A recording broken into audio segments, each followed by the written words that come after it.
Hello everyone, hope you're doing well. Today we're having a look at another devblog for Enlisted for the next major update, and this one is actually announcing a new game mode and also some new maps. For me, in general, maps and game modes are the most important parts of any game, basically because you're always going to be playing on them. When it comes to weapons, you'll chop and change ones depending on what the meta is or what you unlock, but when it comes to maps, from day one to day infinity, whenever you play the game, they're going to be the things that you have a look at and play. Now, recently, there's been a few maps added, the last updates, which I say would be on the poorer end of things. Quarry, I think, is a really, really bad map, and also the hangar map for Normandy is definitely not on the greatest ideas, or not on the greatest end of things, at least for me. But when it comes to the demolition game mode, I think it's pretty fun. It only needs a little bit of coordination, and all of the other maps that they've added haven't been too bad. So let's get into this new mode that they're bringing in next update. So the new game mode which is coming in is going to be known as Confrontation. It says this mode is quite similar to a tug of war, while the invasion mode sees one team attack and the other defend. In the new Confrontation setup, both teams will actively attack. It's very similar to other ideas from other games that we've seen when it comes to, stuff like Battlefield, for example, with the Front Lines game mode that they have going on there. It's also an idea which has been in many games for a very long time, even if you have a look at stuff like PlanetSide 2, which kind of works like this on a more macro scale. So the idea is you have 5 separate sets of points, and what you do is you attack them on each side. Whoever wins the offensive, you go on to the next point, and then you end up fighting over that. It says when the battle begins, both sides have controllable points, while the central point is contested. Capturing it shifts the front line to the next point in the rear of the losing team and gives reinforcement points to the victorious team. Once a new point becomes available, there will be a short grace period where the point can't be captured, allowing both sides time to draw their forces to the new point and prepare for the next phase of the confrontation. So very similar to what we've seen, as I said, in other games, and I think this is overall a pretty good mode. The only issue with a mode like this is if you have one side which snowballs very effectively, and then when it comes to, when it comes to the game, it can really just take over super quickly and morale can get lost quite easily.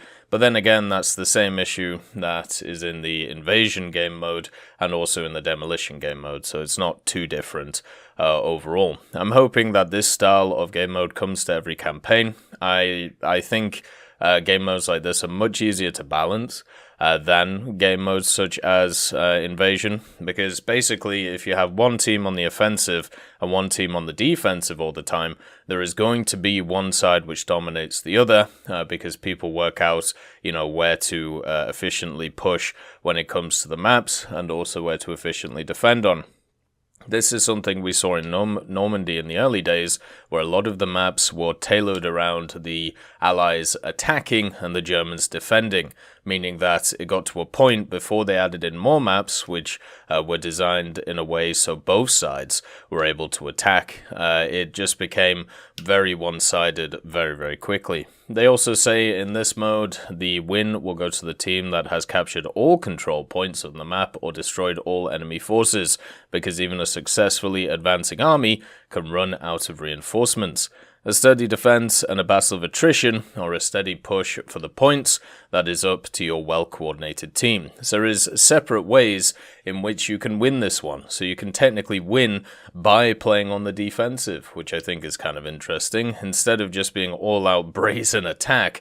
And also, at the same time, it means that it doesn't come down to a time limit win, which I think is pretty good. It still is on each of the teams to be able to efficiently attack or efficiently defend. You can't just fully hold out until the time runs out and then you actually win. It's going to be, much more interesting in that regard. It also says, with the release of the next major update, the new Confrontation missions will appear in all campaigns. The Voskhod settlement, which is the new map in the Moscow campaign, the Gare de Saint-Lô in the invasion of Normandy, the Verbig Station, Kahif Cave Village, and Univermac in the other campaigns as well. So isn't just going to be limited to one specific campaign like the train mode. This is going to be coming everywhere, which is fantastic. More stats and more details means that it should be a little bit better when it comes to working out, you know, what to balance and what not to. This looks really nice, a beautiful addition. There's also some new locations coming, the first one being for the invasion of Normandy. They're bringing in La Perelle village. This is very similar to a few of the other maps, it looks like. It actually looks like it's part of one of the invasion maps. There was a conquest, or a domination map, I should say, which was very similar to this one, and I'm guessing this one's going to be super similar to that one as well. It says these areas have plenty of room for armored vehicles to maneuver, as well as offering cover for infantry squads, and if a lot of living and working buildings are not enough for you, you can dive into a field of corn, and corn stalks here reach the height of an average person. Only a flamethrower can smoke you out there, or the AI, which will just shoot you through it. But the thing is, this place looks really nice. Normandy for me is one of the weaker campaigns because it's heavily dominated by vehicles. So maps which are centered around vehicles or even mention them always get me worried. And I'm hoping that in the future, certain maps are not designed around vehicles, but they keep adding more and more powerful ones to Normandy, so it's going to be a little bit hard to see how it goes. And then for the Battle of Berlin, they're putting in a railway bridge one, and they say, well, you've been here, but so far the center of your attention was the armored train. Now you can explore the suburbs of Berlin from a new angle. Take a walk along the railroad tracks in the new invasion scenario. The mission path captures many technical and residential buildings on the way to the primary target, a large railway bridge. Once the battle reaches this point, you should equip something capable for long-range engagements in preparation for the final push.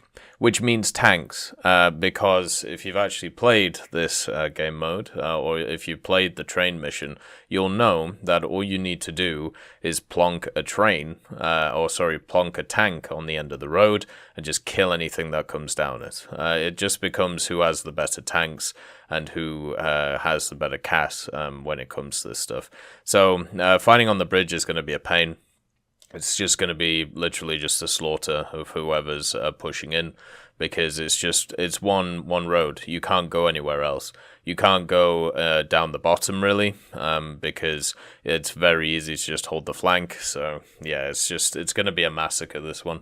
It's a lot of open ground, a lot of bombs, a lot of tanks. It's going to be rough for the infantry.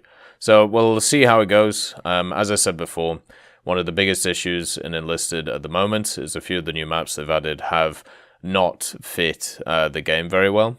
So I'm optimistic about these, but at the same time, we'll have to see how it goes. I hope you all have a wonderful day, and I'll see you next time.